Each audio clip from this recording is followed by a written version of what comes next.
actually don't have all the resources that you need. This podcast is centered around the highs and lows of being a creative, entrepreneur life, and specifically those working a 9 to 5 to balance their creative career. I am your host, Lola Nicole, creative director, visual artist, stylist, engineer, and a few other things. And I am here to give you the inside scoop on how to maintain, develop, and balance your creativity with an emphasis on community. And this podcast is powered by Friends with Imagination. So listen, y'all, we actually have our very first guest, an amazing friend of mine. If you don't know already and this is your first time tuning in, I do want to say hello and thank you. But before I do the honors of introducing her, I always try to do the quick little Erica Badu, sisters, how y'all feeling? Fellas, y'all all right? I don't know if I got it backwards, but we gonna rock with it. So, yes, the one word that we do. I have an amazing special guest who also happens to be one of my amazing friends. She's a fashion designer, entrepreneur, and a model. Okay, without further ado, I'm going to introduce you guys to Kanish Coleman. Woo! How y'all doing? How y'all doing? I love it. Wait a minute. She's excited to be here. I'm excited to have her, y'all. But real quick, Kanish, give us a quick overview of who you are and what your brand represents. And when people see Kanish Coleman, what should they expect? That's loaded. Um, okay. So I'm Kanish Coleman. I own a fashion brand called Bel Air. I pretty much what my mission is for just to have a space where others can come and be unique and true to their style, all through fashion. Pretty much, just to sum it up, basically you being able to express yourself all through fashion. I sell women clothing and accessories. Um, yeah, but just to I forgot the first question. No. Yeah, you did perfect. Just telling us, what Bel Air is about, who Kanish is, and really just what your passion is. I'm pretty sure you answered all those questions. So, but with that, tell us, why you chose the word go. Okay.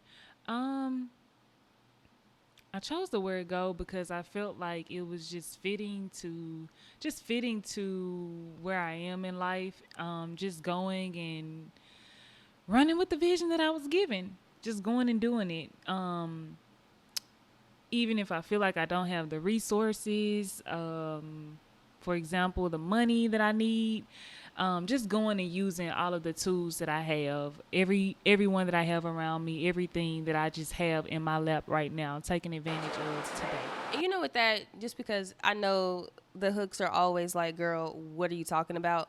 But with that, I feel like as artists, we don't go because we feel like we don't have the resources, and it's like, even bringing up the money, I'm going as far these days to being like, okay, I know this gift came from God, and, that's my offering in tithe to put that money into the gift that he gave me to serve that purpose. And I feel like when you look at it from that lens, and it's not just oh, I'm doing this for some quick clout, so I can say that I'm the hottest in the city. It's like, it don't really, work out that way. So even with that, how do you manage? Because I feel like that cripples a lot of creatives for feeling like they don't have the resources. It could be, we're from Mississippi. Some people like to use the excuse of, oh, like, we're from Mississippi. We don't have, the resources like Cali or even Memphis is up the street. So what do you do to navigate that? I've started just asking my tribe different questions. Like if it's something I don't like, for example, knowledge that I need. I mean, we have, I use Google, I use YouTube a lot, but like if I have someone who is around me, who is in something that I want to do or just learn, I just ask them questions. Um, what else? As far as like if it comes to money, like let's say I want to purchase a shirt or something for my business, and let's say I don't have that money for that day, I try to move to something that doesn't require me having to buy anything. More so using what I have. Like right now, for example, this is a challenge for me because I'm so used to always like buying clothes for my brand and just shopping, and that's something that generates income. But I'm learning more so how to, I guess, make a profit at this point instead of constantly putting so much in it. So I think now one of my challenges has been how can you get out what you have now? Um, right. So I think really, like I said, what helps me like balance everything is switching to something where I don't have to spend money. What can I do? I guess to still go. What part of the business or what part of what I'm doing? What can I work on aside from that? Yeah, yeah. So it's like, I know you mentioned, and I was there, she did amazing, your fashion show. So with that experience, I think a lot of times stuff is just muscle memory that gets us the confidence to go. So how did that impact you on like future endeavors to make sure that you just consistently keep that up and keep that momentum? Because I feel like once you go, it comes with a flow. I think like it is so true that experience is your best teacher. Like after having my first show, it showed me what I needed, what I didn't need, and just how to do better the next time. I think I think, I think that's it. I think I answered you good. So, I talk about Tyler the Creator all the time, and Tyler, he has this thing in one of his songs where he's like, I ain't never had anxiety. I ain't never been afraid of nothing. Like, he's always known who he is. I'm not going to say was because Tyler's still Tyler. So, was that confidence that you have to go, was that something that, like we just discussed, was that just practice, or did you just always have the nature to go? I would say I've always had the nature to go.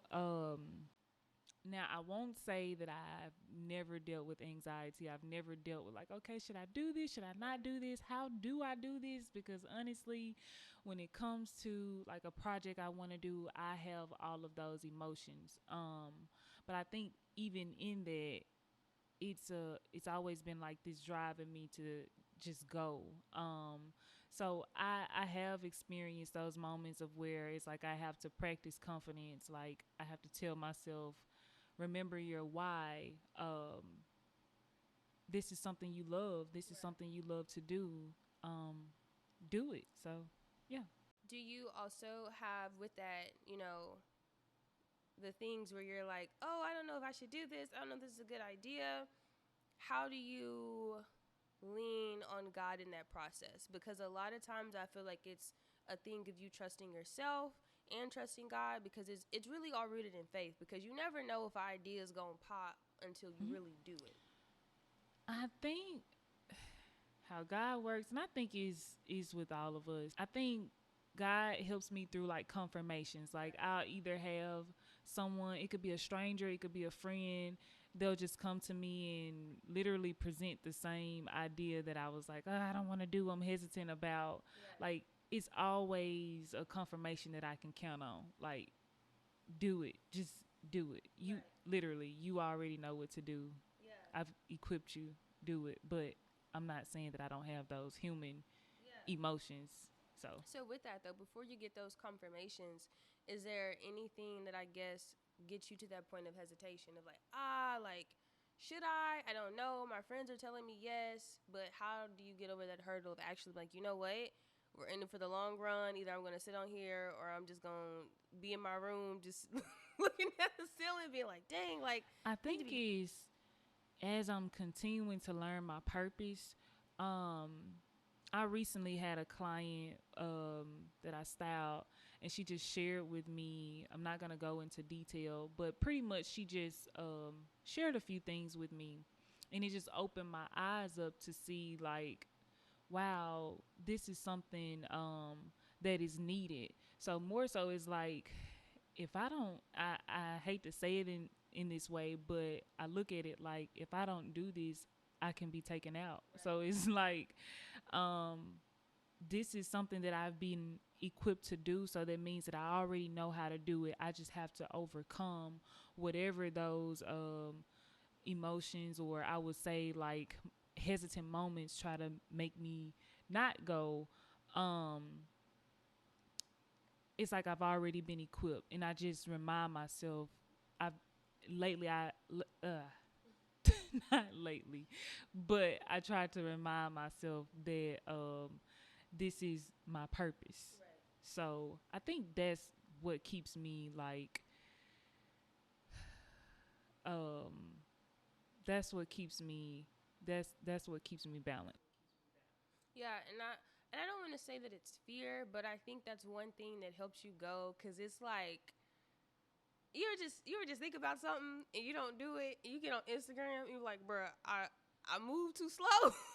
Like, I move too slow, and your point of being like, if you don't do it, yes, God probably prefers that you do it, but he's like, I'm gonna get my job done anyway, so I'm gonna go ahead and pass it to the sister girl down the street since you want to play with it. No, and that has happened to me many of times, and I'm like, wait, no, that was mine. So no, for real, yeah. And I think even in that, like I'll get so many ideas, and I'll be like, okay, I gotta wait till this season. I gotta wait till next year. Okay, I gotta wait till this time in. It's not time to do this event or this idea. It's not time for that. But it's like now more than ever, I really just hear, I hear God just telling me, every single idea that you get, do it. It doesn't have to be perfect. And I think that's something that I've always kind of stayed in. Like, okay, this has to be perfect. I have to have this. I have to have that. Like, no, it's really just you going right where you are now and what you have now. I agree. So even with that, we talked about this earlier today, but when you said that if you don't mind me sharing about your perspective of doing things bit by bit, yeah, so it's like, we think that going is like full throttle, like running a 100 dash, like just straight, and then you get like a quick little water break and you back to going. But it's like you said, like just working on those ideas as you go, even if it's just like for 5 minutes, I'm gonna work on, my model walk, or I'm gonna do a business plan, even if it's just you writing the outline and putting the content in for the business plan the next day. So it's like, I think that helps you go, even if you're going in little bitty like paces and steps, you're still going. And I think like that's something I'm trying to get myself out of. Like, I be feeling like when I get a project, like this whole big idea, I be thinking I have to do it in one day. Like, soon as I get it, I gotta get it done. And I have some moments where I have to remind myself, like Kanish. And this is something that one of my best friends has always told me, like, Rome was not built in a day. And I think that's something that I hold on to, because it's like, all right, Rome, it wasn't built in a day. So take your time. Right. Enjoy, and it takes me back to enjoying the journey. Right. And foundation is important, and I think, even like I said, like even with going, like you can go in two different ways. And I know you love Nipsey, and the famous thing, it's a marathon. It's not a race. And even going back to the fact where, God will give something to somebody else, I ain't gonna lie. If I'm moving slow on the idea, I'll be like, God, listen, like I promise I'm working on it. Like, you see me with this laptop out, please just give me some more time. Please just give me some more time. So it's like just being aware of what's going on, and I think too, like, God does know what's going on. And it's like, okay, I gave you this really big thing of ideas, and I also know that you have a personal life, you have stuff going on. I'm gonna give you a little bit more time, but you need to go get this done. I got my roster lined up. I sure be feeling like, I ain't gonna say he don't care about your tears, because he does, and I've learned that, like he really does. But it's like you throw this pity party, you need to get to doing what you need to be doing.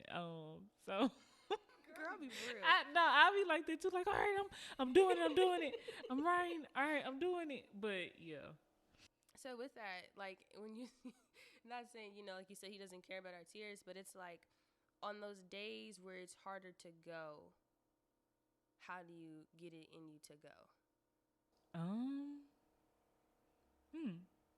I think like I was listening to one of my words all over the place right now. But I was recently listening to a sermon, and they were just talking about how like going in, like how we just talked about, like when I had my fashion show, even in different like moments where I felt hesitant, I think going in that, if that answers your question. But yeah, going on those days, like, okay, all right, this day is hard. All right, but I'm still gonna go. I'm still showing up. I'm still gonna, yeah. And I think that's the thing, like just showing up. Yeah. So just mentioning on how hard it can be to go on certain days. Do you think that using that word go is tied into persistence? Answer question again. So when you find yourself like on those days that it's really hard, like how do you persist through that? Because like I think it's easy to be like, oh, well, if you're having a bad day, you know, just get up and go. But like you really have to persist through those times sometimes, because like we mentioned, anxiety is a real thing, and you have to persist through that and push through it to basically deliver what you're supposed to do, whether it's going to a show or showing up and organizing the clothes, pulling out that laptop and making a whole collection. So how do you really just push through on those days where, you know, you kind of already answered the question, but do you think that persistence in pushing through with that is tied into just going? I do. I would say what helps me is like I've learned to be honest with myself, like on how I feel, and just continuing to go, like even in that, but kind of like talking to myself. What would I say to someone that's having a hard day? Like, what would I say to them? I've learned to say those same things to myself. Yeah. So I think that's what Yeah. yeah. So I guess, you know, one of the next questions is like, how do you deal with the pressure of making those decisions? Because I feel like as creatives, sometimes there are so many decisions. Like when you have that collection, you're like, oh, well, I want this to be cream, but tan also looks really good. Or I like this fabric, but I think satin might be better. So how do you deal with having so many options and not getting frozen and still be able to move forward and go with that? I kind of go back to my first mind, like what did I originally want to do? Because I can have an idea of what I originally want to do, and then it's like once I start creating, I get like some of everything in mind. Like, oh, I want to do this, I want to do that, and then it's like that is not that's not the plan. But I think just going back to the original idea, like that really helps me.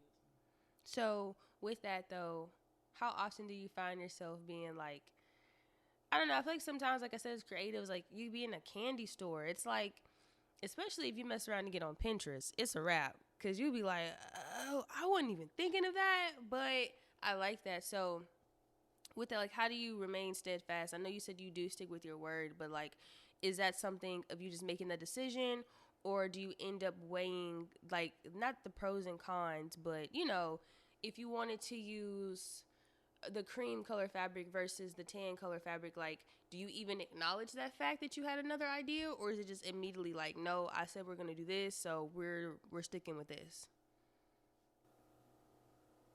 Ooh, I know it's a deep question. that is.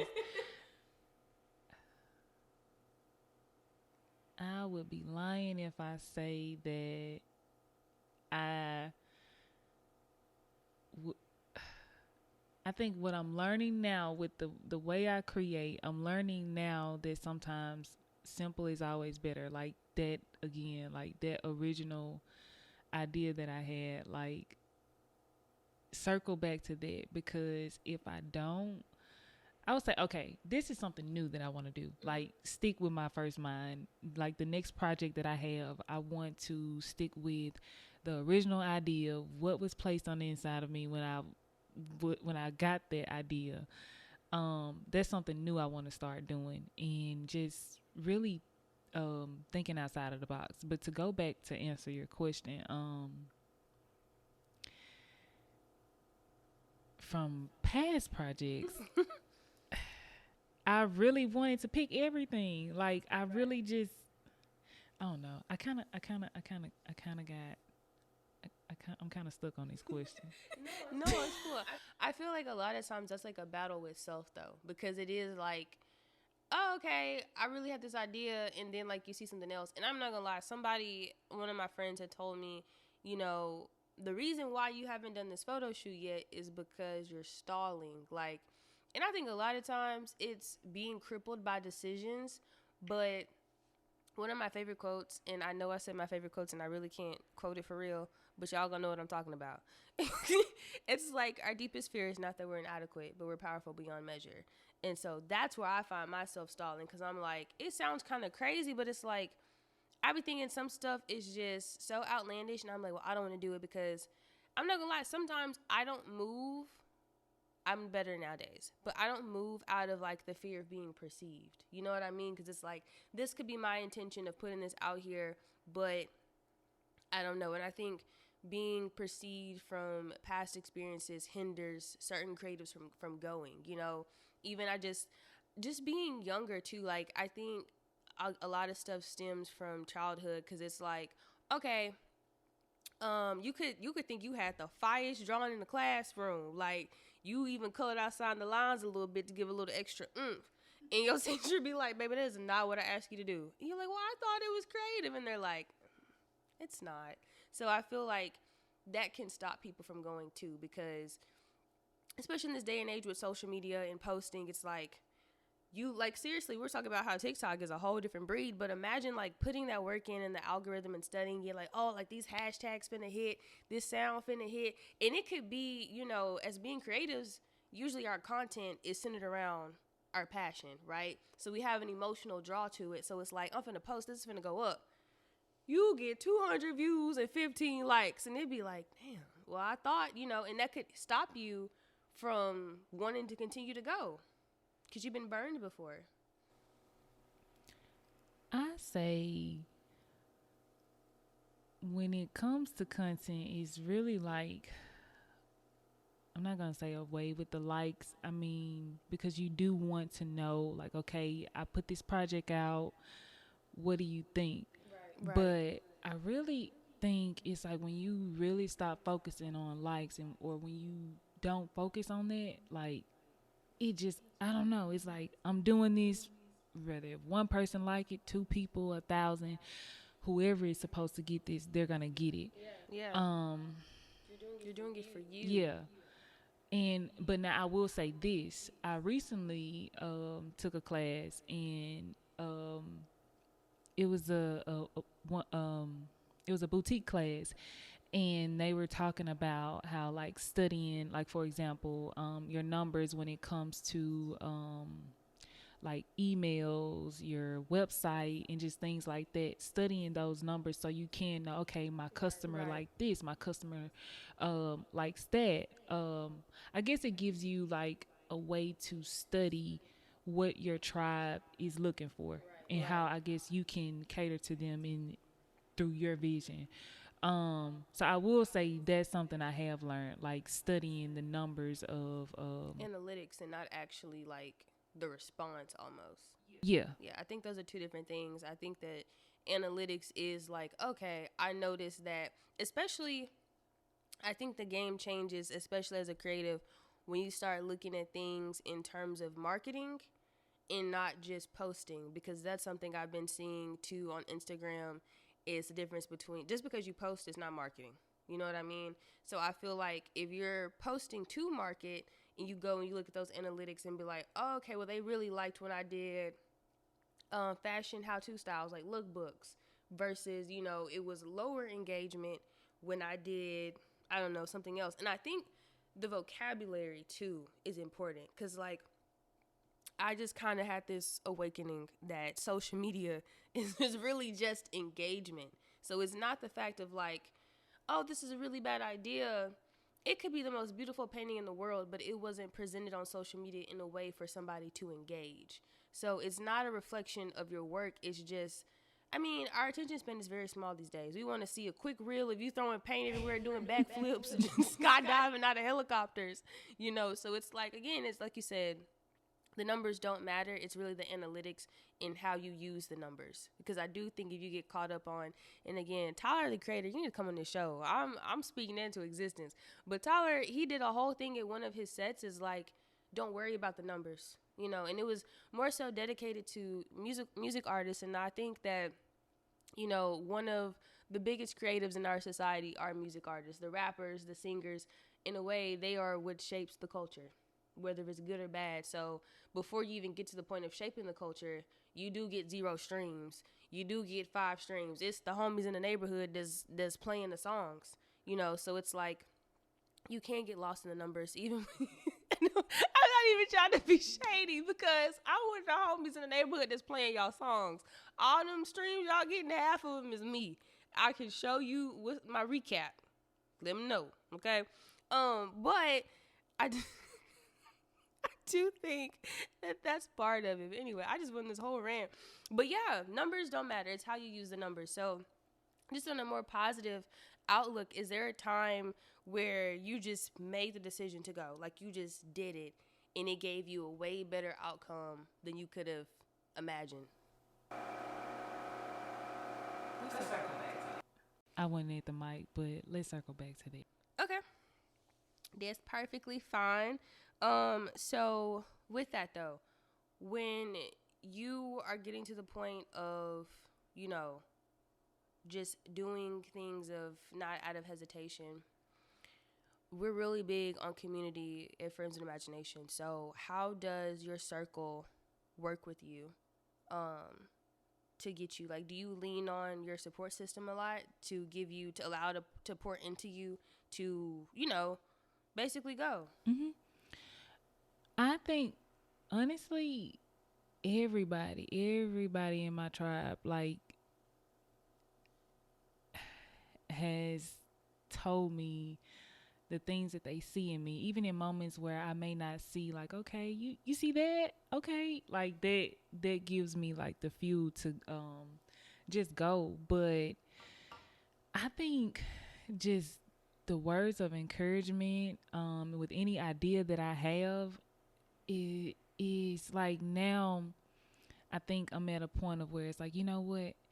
I already have the support, the encouragement, like, go. Yeah. Like, every idea you got, go. I don't care whatever it is, your people, they're going to show up. Like, just go. Just do it. So I think now that has pushed me to the point of where it's like, you know what? I'm not going to second guess.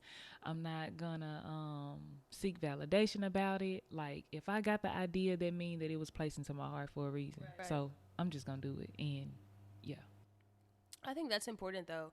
I think anytime you have a desire in your heart, obviously, if it's not harming yourself or others, it should really be explored, you know, because I often speak about building blocks on, I really feel like each project I do personally elevates me to another project that's like probably not necessarily bigger, but I do in a way think that it has a bigger purpose, you know.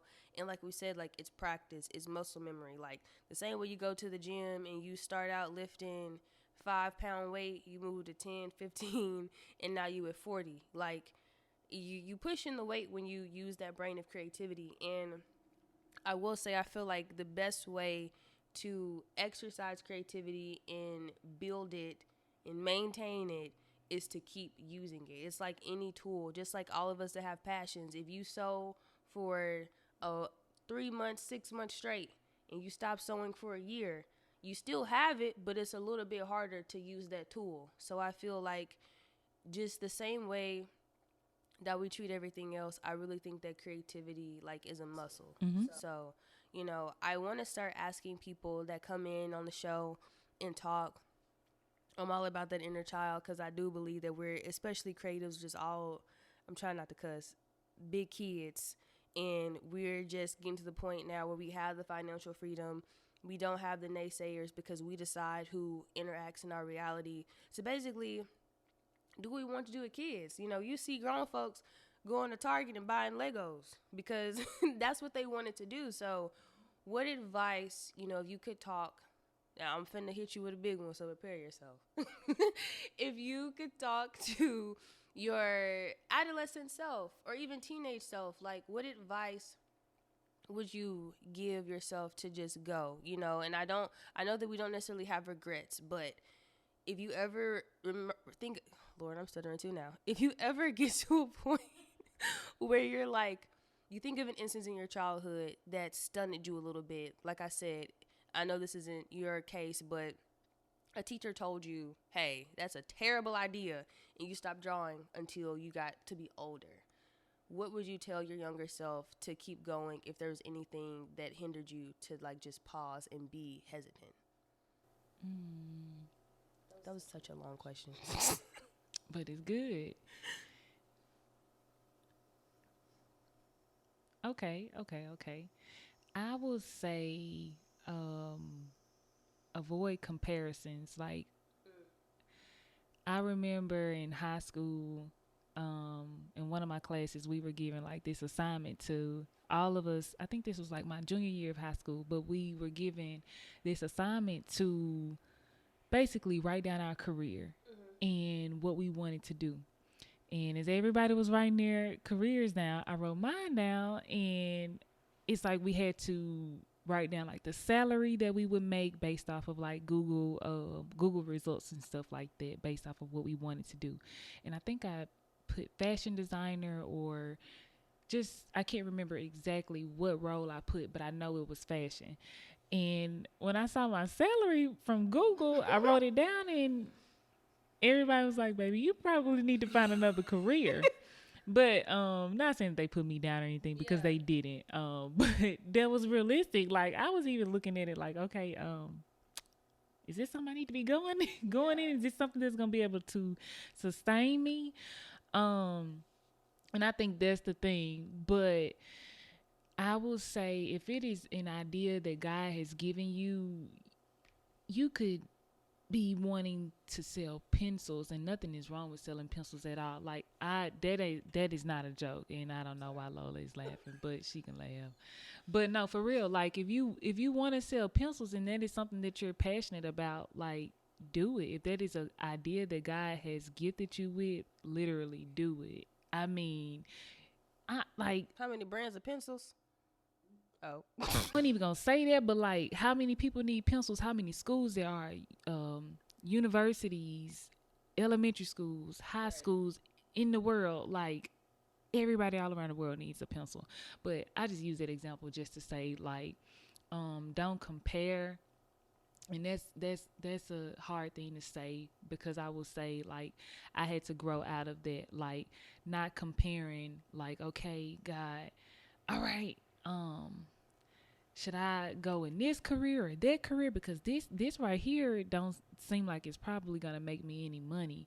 But I think when I was able to change that, like to the point of passion, like me enjoying fashion, me enjoying it and saying, hey, I can do this. I don't care if I had to do it for free. Like I would do this and I would enjoy doing this. And I think that's when it clicks, when it's like, okay, Yeah. this is it. And you, man, yeah, I think that's what I gotta say. Like literally, just don't count it. Don't count your dream as small. Don't count your vision as small, because your mind will be blown. So literally, go do it. Just So I'm quite embarrassed because my camera died. But if you guys want to watch the real and raw of the episode, I will put the link in the description of the actual original ending of the podcast. But before the camera cut off, I did ask Kanish to give us something for her younger self, that if she experienced anything that hindered her at a young age, to, you know, go and use that discernment and intuition now, what would she tell her younger self? So I'm going to go ahead and let her give her spiel. I think I would tell my younger self, I would really tell her, good job. Because for one, I can say she's helping me now. Like my younger self is helping me now, like to draw back to, okay, why did you start? What is your why? What do you like to do? What yeah, what do you like to do? I think this. Yeah, because I'll be the went on and on and on. So with that, leading us into the takeaways, just reflecting on everything that we've said, what do you want people like to take away the most when it comes to having you on and what you've talked about with the word go? So when they have the hard days where they don't want to go anymore, or they have done the work of not second guessing themselves and they're still going and they feel like it's not doing anything for them, how do they just still, think back on this episode and Kanish told me this? What would you want them to know? I'm gonna leave the words. I'm gonna piggyback to what we said in the podcast audio, but like I said, a good friend of mine would always tell me like there's a time and a place for everything. Like there's a season for everything. Like if you prayed and you know that you put in the work to get what you want, just know that it's a time and a place, and your time will not miss you, especially if you're putting in the work. Like it will not pass you by, and when that time does come, you're gonna be so excited. You're gonna be you're gonna forget, like, okay, I cried about this. I mean, you might go back to that full circle moment and understand that you put in blood, sweat, and tears for the things that you want, but you're not gonna remember not I didn't mean to say remember, but you're not gonna, I would say, ponder on that. You're just gonna be so excited that it finally happened for you. And I'm gonna leave a challenge. Like when it does happen for you, just different dreams and visions that you have that God has placed out on the inside of you. When that moment does happen for you, that prayer or whatever you put in, drop in the comments like this has happened for me. Or like just share that with us, like this has happened for me, my time is here. But I'm just gonna go ahead and say congratulations in advance. So that's pretty much my takeaway. Just understand that it's a time and a place, and it's gonna happen. It keep going, keep plowing, keep going, keep plowing, keep going, keep plowing. That's all I Yes, got. I second that. Because I think sometimes people, I won't say everybody, but I guess I'm speaking for me, is like sharing the actual testimony, It was like, oh, nobody cares what I eat. People care, People do care what you have to say. So thank you for joining in and sharing with us and allowing God to speak through you. I really appreciate it. I think that people need to search in their communities for the ones that are really doing it for real and living it. So thank you, my beautiful friend. I am going to rant and rave. So if you haven't already, shop Bel Air, okay? Instagram, Facebook. You need a model, you got one. You need a stylist, you got one. Like I said, I'm not going to do too much because I'll say something crazy. But yes, thank you guys for tuning in. Follow Kanish. I will put everything on the screen in description with the links. So yes, thank you so much for tuning in. I am going to go ahead and do my little spiel and head on out. She already, I ain't gonna say she already said thank you. It's a joke. We just not gonna do the thank you part because we gonna be sitting here nodding. Thank you, thank you, thank you for like 30 minutes. So thank y'all. See, I'm doing it with y'all right now. Thank y'all for tuning in. This was the You Should Already Know One Word Podcast by Friends of Imagination. You can find us on Instagram at Friends of Imagination. And thank you again for tuning in. Coming on the next episode, we'll talk about something else that you need to know as a creative to maintain, balance, and develop your creativity. And I'm your host, Lola Nicole.